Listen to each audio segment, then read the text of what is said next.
everybody. Welcome to Monday morning class. Today we're going to talk a little bit about marbles and what to look for.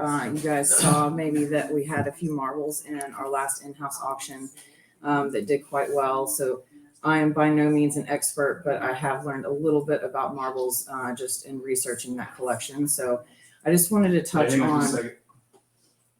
We're just letting it build. Oh, okay. So this will be just a second. So tell everybody who you are and what we're doing. So I'm Jennifer. We are here at JD's Realty and Auction.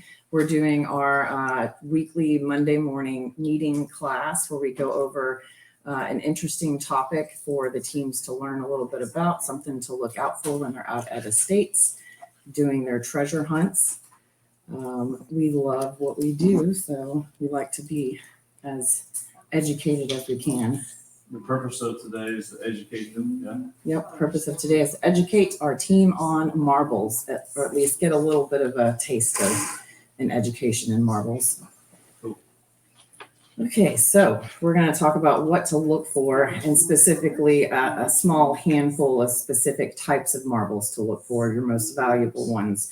There are quite a few different categories of marbles, but like I said, we're just going to talk about the most valuable ones. So the picture here that you see is actually one that we sold at auction this past weekend or the weekend before.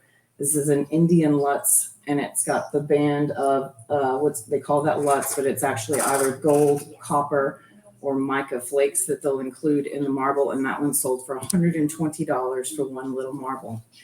So they are definitely worth looking for. Somebody lost their marbles. Absolutely. So as you can see, they are highly collectible. Marble collectors are looking for antique handmade marbles. Of these, the Lutz varieties are the most desirable. The Lutz marbles include banded Lutz, onion skin Lutz, ribbon Lutz, Indian, and mist Lutz. So this is an example of the Indian, as I said. And here you have the banded Lutz, the onion skin Lutz, and the ribbon Lutz. And then the other most desirable is going to be your Guinea Marbles.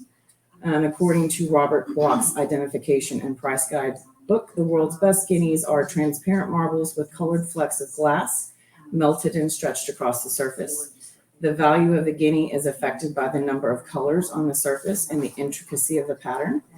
We had a guinea in the auction this past week that sold for, I believe it was $150. So that did quite well. And this is what a nice, pretty box of brand new, still in the box, and original state guineas look like. So what to look for in a handmade marble. So all handmade marbles have at least one or a combination of one of several different pontils. A pontil is a point on a piece of glass or a marble in this case, where the piece was broken off of the piece of glass cane or rod, or a punty, which is a metal rod in which it was formed. Pontils are either ground, rough, folded with melted creases, or a pinpoint. Pinpoints are a little harder to see because they are literally just a little pinpoint. Almost all marbles are cane-cut marbles, which means they're sheared off the end of a long cane of glass, which contains the design of the marbles and then is rounded. So you found a ground pontil, or you have one of these certain types of pontils. If you find a marble with one of these pontil features, that may indicate it is handmade and most probably antique.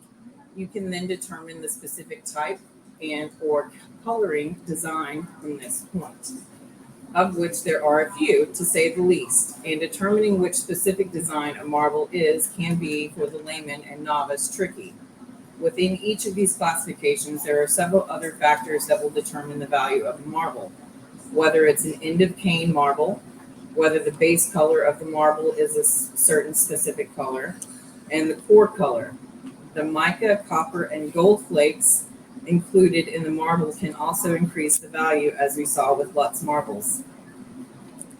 So that was my brief introduction into marbles and what to look for, at least for these specific types. And we can dive deeper into other specific types of marbles, but for right now, the most important ones for you guys to look for are going to be these Lutz marbles and the Guinea marbles.